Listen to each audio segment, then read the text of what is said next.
3, 2, 1, gravando. Começando mais um episódio aqui do Contra a Cultura, nova temporada, novinha em folha, você que está começando agora a escutar o Contra a Cultura, então já começou bem, já começou na janelinha, assim, ó, na janelinha não, né, janelinha é quem chega atrasado, então chegou no banco certinho, sentadinho, confortável, para acompanhar com a gente aqui essa nova temporada. Finalmente Jesus, a gente já tinha dado um spoiler aqui do título dessa nossa temporada, Finalmente Jesus. Vamos estudar aqui revelações. Vamos estudar o Apocalipse. Opa. Que medo. Revelações. Tá com medo, Profundas revelações. Opa, é sempre desesperador estudar Apocalipse. Muito. Tudo bom, Isaac? Tudo bom, estamos aí para declarar uma guerra cósmica contra a ignorância teológica, né? Jesus. Show. Jesus. Começamos Vamos lá. já bem, com o pé direito. Isso é o Isaac. Maiara, tudo bom? Tudo bem, Bia? Que legal. Que bom que você tá de novo aqui com a gente para mais essa temporada. Essa temporada. E também temos convidado. Hoje temos visitinhas. Visitinha parental. Visitante, Seja bem-vindo. Sua presença é um prazer. Bom, então... Nosso dom não é o canto. Não é o canto. Ah, não sei se você... Só no sábado. Não, mas Que aí eu ensaio direitinho. Sabe? Peterson, pastor Peterson, tudo bom? beleza, Bianca. Estamos felizes aí de estar com vocês nessa nova temporada, começando com o pé direito aí. Legal. Conta um pouquinho pra gente, você tá por aqui fazendo o quê? Você passou e a gente, pastor Peterson. Me pegou na rua. Posso falar que a gente é parente, não? Claro, com certeza. Olha a cabide de emprego aqui, ó. Tô bem vendo isso daí. Nós somos meio parentes, essa né, história diríamos precisa ser assim. esclarecida em algum momento, né? Bom, eu sou pastor da Igreja do Bosque, do Esplanada, ali na Associação Paulista do Vale. Em São José dos Estamos em São Campos. José dos Campos. Estamos ali já desde dezembro, aprendendo lá com o pessoal e estou aqui disponível para a gente trabalhar essas questões importantes do Apocalipse aí. Entendê-lo de uma maneira legal e prática. Esclarecendo, então, esse elo parental, nós somos primos, né, Peterson? Primos. Mas ele é, na verdade, os primos mesmo são os nossos cônjuges, né? O meu Perfeito. esposo é primo da sua esposa. Exatamente. E aí a gente vem Por como tabela. agregado, a gente vem por tabela. Mas digo que é um prazer ser sua prima por tabela, viu, O prazer Peterson? é meu. Obrigada por estar aqui, legal você estar começando essa temporada com a gente. Sim.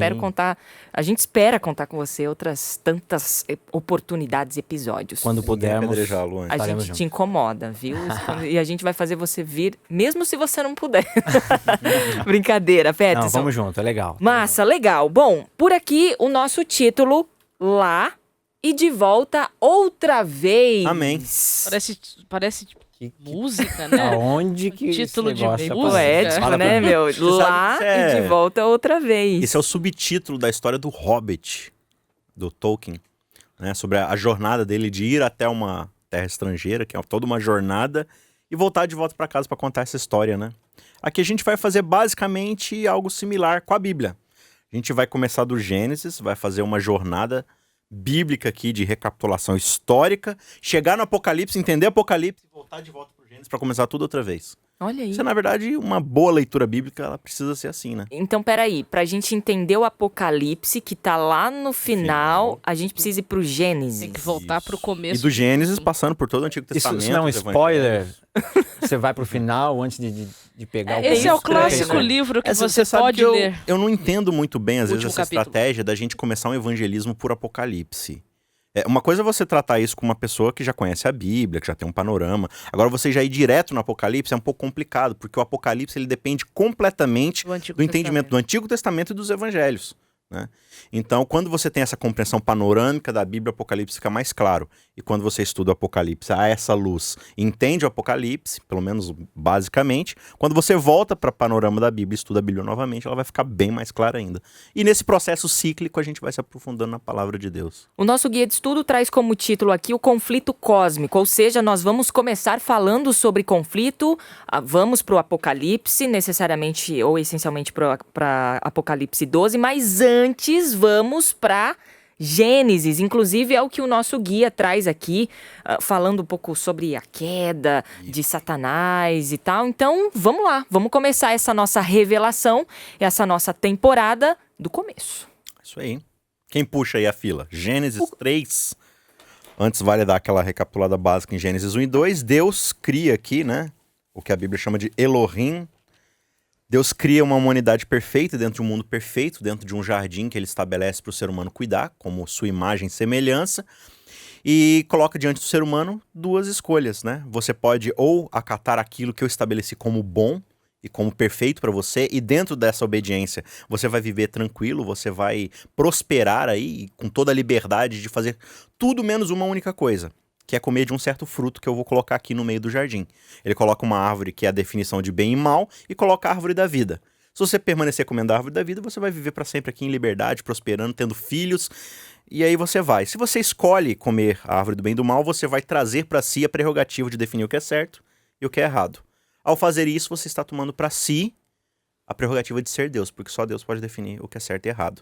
Então a gente é colocado em Gênesis 1 e 2 diante desse panorama. O homem tem uma escolha a ser feita. E aí o que acontece no capítulo 3? O que acontece no capítulo 3 é que um dos bichinhos muito simpáticos que moravam lá, diz Bonito. a Bíblia, Backyardigans. né? Um bichinho diferente, diz a Bíblia aqui, né? A serpente, né? Mais sagaz que todos os animais selváticos. Mas o que é essa serpente aí? Eu não sei, porque a Bíblia só fala que era uma serpente, Vamos pro texto. né? Tá bom. Então diz o o texto está dizendo que apareceu uma serpente, né? Mais sagaz que todos os animais selváticos que o Senhor Deus tinha criado. E essa serpente, que era mais sagaz, começou a conversar com a mulher, dizendo para a mulher, fazendo perguntas para ela, em relação ao que Deus havia pedido, o que Deus havia imposto, ou seja, a proposta que Deus havia feito. Certo, Né? O que eu estou contextualizando para ficar mais legal, né? claro. Aí a mulher vai responder a pergunta da serpente e a serpente, aproveitando o ensejo da resposta que a mulher deu, ela vai pegar um gancho e vai dizer que as coisas não são bem assim. Uhum. Na verdade, a pergunta original ela já é maldosa, né? Uhum. Mas vem cá, vocês não podem comer de nada? Vocês podem comer de tudo? É uma distorção, Como né? é que é isso? Ela fica. A pergunta original já é embaçada, né? Já tem uma, Já existe tem uma maldade ali. uma certa distorção. O que Deus falou, na verdade? De toda árvore, de tudo que dá no solo, né? Você pode comer tudo, qualquer coisa, menos essa. Menos essa Qual que é a aqui. pergunta da serpente? É verdade que você não pode comer nada? Pode comer nada? Aí a resposta foi Pertinho. não é bem assim. Mais sagaz que os outros animais, diz o texto, né? Eu ouvi um comentário certa vez que nós vamos chegar nesse assunto um pouquinho mais pra frente aqui na lição, provavelmente. Mas que o ser que, na verdade, nessa serpente representa, como no Gênesis não dá detalhes, mas outros livros da Bíblia dão, que ele procurou um animal. Eu ouvi esse comentário e achei interessante. Ele procurou um animal que mais parecia com ele, para poder usá-lo. Em que sentido? No sentido da Sagacidade. sagacidade, no sentido Da beleza da também. beleza. Então, o animal que mais se parecesse com para poder, né, ser usado. Eu achei interessante esse comentário. Mas aqui o texto de Gênesis vai mostrar que nesse diálogo é despertado nessa mulher o interesse de ser o próprio Deus da sua vida, Própria ao invés, né, de permanecer, né, sendo apenas, né, imagem e criatura. semelhança desse Deus. Percebe que a proposta da serpente não é assim, ó, me adore, me coloque acima de tudo. Não, você tem condição, por conta própria, de assumir as características divinas, né? E, na verdade, assim, para isso você tem que entender que o que Deus está dizendo não é verdade. Uhum. E aí começa todo o Aí problemática. você implanta a dúvida. Aí começa o conflito. Aí começa o E aí a problema. gente entende que o personagem desse conflito é o próprio Deus, onde ele está sendo colocado num julgamento, né? Isso. Numa dúvida. Ele Tá vendo tá- esse a palavra Deus? dele Tá tá vendo? Toda a sendo razão posta do em xeque, né? conflito é o caráter de Deus em disputa, né? Exato. Pegou Deus e colocou ele no centro, assim, de pra tacar pedra. Você é bom mesmo? É. Será? Mas por que então a gente não pode comer dessa árvore? Por que que eu tenho que estar subordinado a ordens? Eu não sou perfeito, né? Então Uhum. por que eu tenho que me submeter, me sujeitar? Então várias coisas vão nascendo no coração, né? Isso. E aí o que a gente vai perceber? Que quando o ser humano ele traz para si essa prerrogativa divina de definir o que é certo e errado, algo vai começar a acontecer. O ser humano vai fazer más escolhas atrás de más escolhas. Uma atrás da outra, né? Então a gente já é jogado para Gênesis 4, o que acontece? Um irmão tenta decidir por si mesmo o que é certo e errado, ele fica com ciúmes do seu irmão, Com por causa de inveja. orgulho, mata o seu irmão. E aí vai. E aí você chega lá no final de Gênesis, e aí toda uma sociedade vai ser criada como descendência desse homem, desse Caim, baseada no quê? O que eu acho que é certo e errado. Né? Aí você tem lá o Malek, que chama, como é que é o nome dele? enfim, o descendente lá de Caim, ele vai definir toda uma sociedade do tipo, não, Caim vai ser vingado 7 vezes, eu vou ser vingado 70 vezes 7. Lameque. Então Lameque, se alguém tropeçar em mim, eu arranco a cabeça dele. Se alguém falar mal de mim, eu estraçalho a cara dele. Então, toda eu sou a lei. eu defino o que é certo e sou a errado, lei. né? E aí toda a sociedade agora vai girar em torno disso, e a gente vai ter em todo o Antigo Testamento agora Deus correndo atrás do prejuízo que o ser humano causou, para tentar reparar aquilo que foi feito. Então, ao mesmo tempo, ele está num processo de restauração do ser humano e de restauração do seu próprio nome perante o universo, né? Esse é o conflito. Esse é o grande conflito. Que é a entrelinha do que está acontecendo. Sansão, Davi, Samuel, Abraão. Legal, são as histórias que estão aqui no pano de frente, mas no pano de fundo tem um conflito acontecendo. Deus, ele tá tentando mostrar algo pro universo, que o jeito dele funciona, não por coerção, não por força bélica, mas por causa que é o melhor caminho, é o caminho que faz de fato sentido. Já demos um panorama aqui, entendemos, é muito importante, né? Na temporada passada era Mordomia 360 graus. Sim. Agora vai ser Apocalipse 360 graus também, ou conflito 360 porque- graus. Pra gente ampliar e a gente ver que o conflito, por exemplo, não é entre Deus e Satanás, não é uma luta assim pra conseguir o coração do homem e tal, como a gente imagina isso, né? De Satanás tentando conquistar o meu coração e Deus tentando conquistar o meu coração. Na verdade, a maior luta é contra o nosso eu, que começou lá no Gênesis 3, onde a mulher achou que ela era a tal, que ela poderia ser como Deus e tal, né? Então, o nosso conflito, você disse mesmo, Deus tentando mostrar para a humanidade Quando quanto Satanás ele funciona, né? ele age para nos arrecadar para sua filosofia de vida.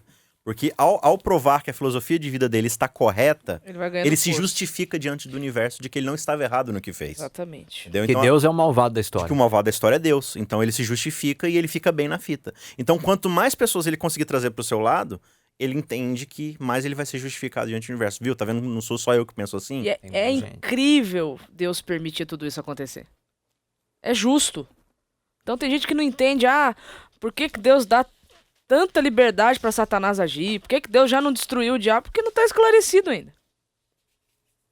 Não é simples assim. Então, assim, é bom que quanto mais tempo o diabo tem pra Uhum. mostrar quem ele é, no final da conta, não vai restar nenhuma gota de dúvida em relação a quem Deus é.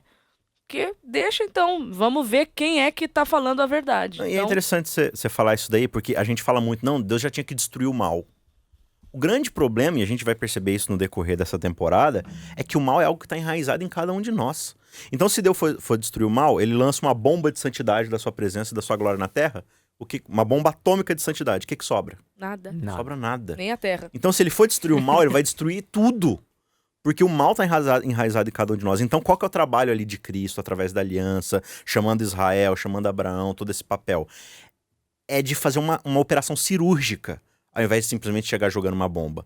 Então, em Cristo, ele vai demonstrar o caráter de Deus, vai criar um modelo, vai criar uma porta de saída desse sistema, dessa filosofia, vai apresentar uma filosofia diferenciada. E é isso que a gente vai começar a perceber quando a gente chega lá no Apocalipse. E aí João começa Apocalipse falando o quê? Olha, essa aqui é a revelação de Cristo, do caminho de Cristo, do jeito de Cristo de governar. E Cristo é quem? Cristo é o caráter de Deus, Cristo é a revelação, é o santuário de Deus na terra, né? Então o Apocalipse, primariamente, não é pra gente sair procurando a besta e não sei o que mais da conta, mas entender de fato o que é o caráter de Deus e como ele se manifesta em Cristo para nossa salvação. Você falou sobre o mal enraizado em nós, e pode até surgir uma dúvida no sentido, o mal tá dentro da gente, esse negócio de Satanás, o Satanás não existe, né, Pastor Peterson? Ele não é um ser, na verdade ele é uma coisa que a gente criou, mas na verdade o mal É um símbolo da maldade, né? Não é um ser, né? E quando a gente vai trabalhar isso lá no Apocalipse ainda, mas a gente tem um ser aqui no Gênesis, aqui no Jardim do Éden, dizendo para Eva que aquilo que Deus falou não é verdade. Eva falou, olha, se a gente comer, a gente morre. A serpente falou, é certeza que não morre. Então ela conflita diretamente com a informação que Deus deu. E aí joga Eva, olha Eva, na verdade, Deus, ele está restringindo a sua liberdade. E restringir a liberdade não é amor. Uhum. Não dá pra viver assim, desse jeito restrito. Tem que ser do jeito dele, na hora dele, do jeito que ele quer, na hora que ele quer.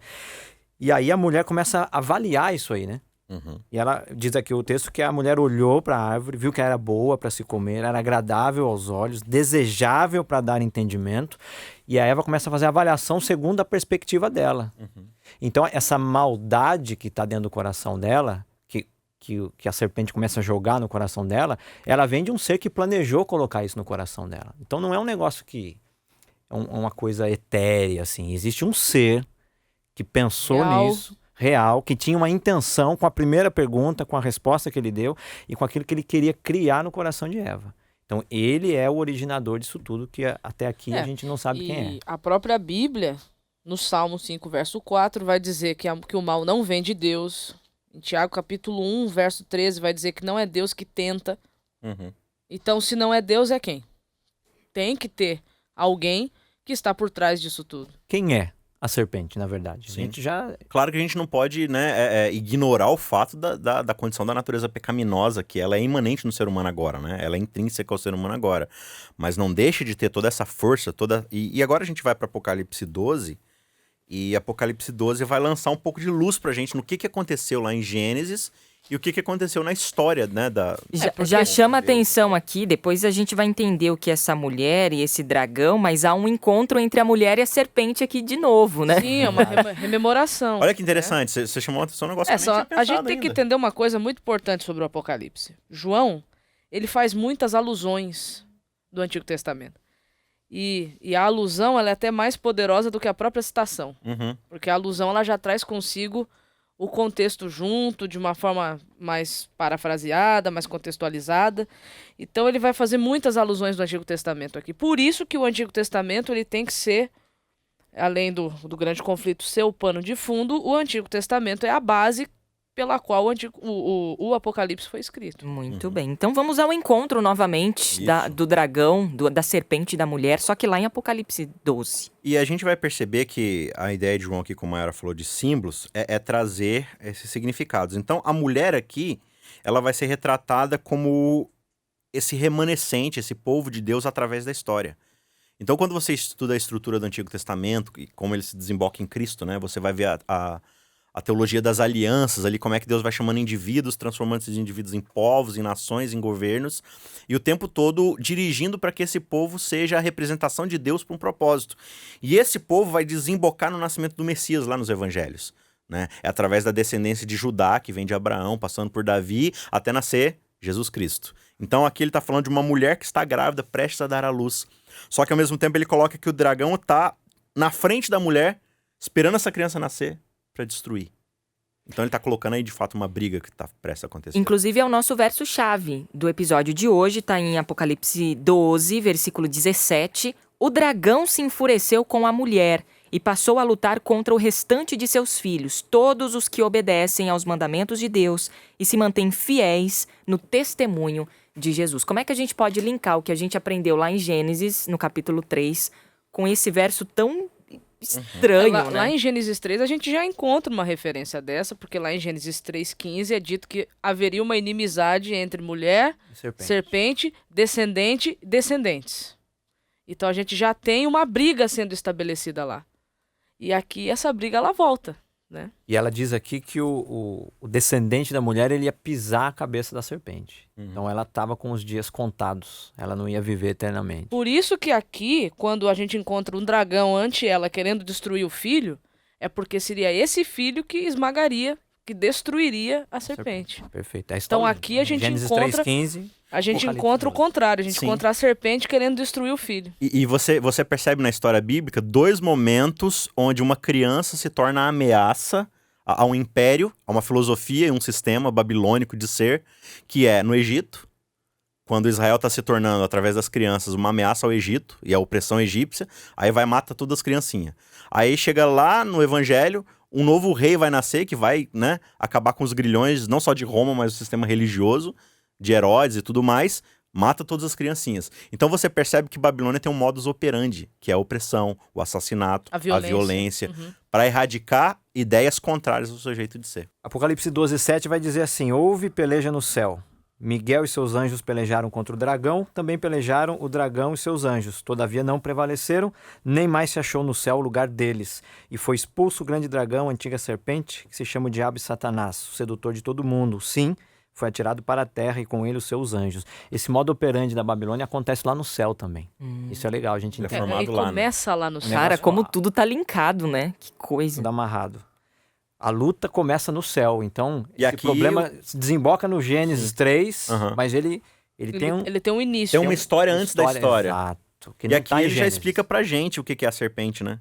Que é o próprio É Satanás. o dragão que se chama Satanás, né? Diabo, o acusador, o cara que fomenta, né?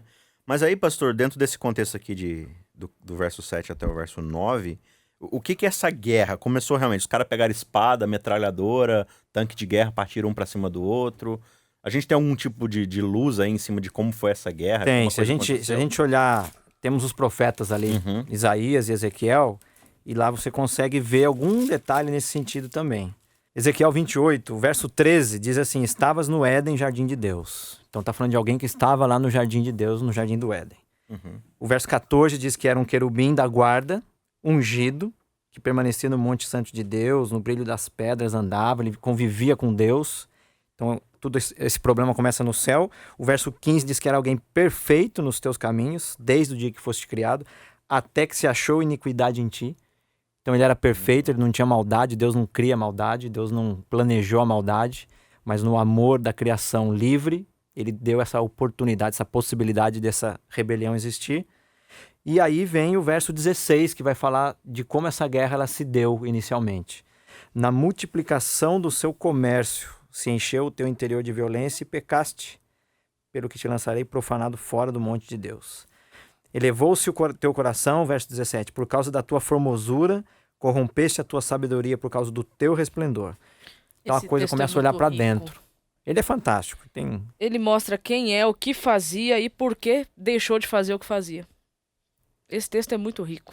Ele é muito rico, detalhista. E essa guerra, então, ela começa numa questão conceitual mesmo.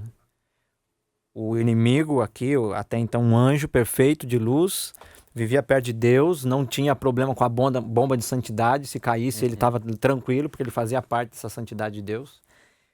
Andava por ali, mas em algum momento no coração dele, ele sentiu que ele deveria, por ser perfeito, por ser bonito, por ser forte, inteligente, que ele tinha que ter as próprias regras, que talvez as regras de Deus não fossem as melhores para os anjos. Então, quando ele tá falando aqui de você era perfeito e tudo mais, até que começou a se achar comércio, multiplicação do comércio. É só interessante essa luz aqui, que na verdade, Ezequiel começa falando uma mensagem de Deus contra o rei de Tiro, né? E aqui você vai encontrar sempre assim, um paralelismo entre até onde vai o que ele tá falando para Tiro, mas ao mesmo tempo usando essa mesma linguagem para descrever Satanás. Ou o contrário, ele tá descrevendo Satanás e usando... por quê? Porque ele tá falando do mesmo modus operandi de novo, entendeu? Então sempre quando você encontra uma nação opressora na história, você vai perceber que o modus operandi é o de Babilônia, que na verdade é o de Satanás. Babilônia é esse ícone desse modus operandi satânico através da história. Então aqui ele tá falando basicamente o seguinte, olha, você, rei de Tiro, você tá agindo que nem alguém que estabeleceu essa filosofia. Lá atrás. Lá atrás, entendeu? Então todos esses reis, lá em Isaías ele vai falar contra a Babilônia, né? Ele fala contra o rei de Babilônia e tá ok. Sempre que alguém traz esse modus operandi, ele tá agindo como Satanás. Então aqui, ó, multiplicação dos teus comércios. Satanás começou a fazer panfletagem no céu, né? Ele começou a vender uma ideia, a fazer uma troca de ideias. Falou, ó, isso aí que Deus falou não é exatamente assim. Será que Deus ele tá sendo justo no que ele tá falando? Será que ele realmente, de fato, é isso tudo que ele tá dizendo? De amor, de liberdade? Mas como ele é liberdade? E aí, nessa troca de ideias, de ficar fomentando, o coração dele foi cada vez mais se exaltando pro lado da violência. Cada vez mais ficando contra Deus, né? E o verso 18 aqui fala, essa multidão de iniquidades e injustiças profanou os teus santuários. Santuário na Bíblia é o quê? É a ideia da presença de Deus. De um lugar onde a gente pode estar ao lado de Deus. Ou seja, você perde o seu direito de estar do lado de Deus. Por quê? Porque você começa a se colocar contra ele. E agora a presença de Deus não é mais uma bênção na tua vida, é uma ofensa. Então você profana o espaço onde você pode estar do lado de Deus. E aí Satanás ele é expulso do céu. Por quê? Porque não tem mais como... Quando a violência começa a surgir no coração dele, não tem mais como ele coabitar com Deus no mesmo espaço.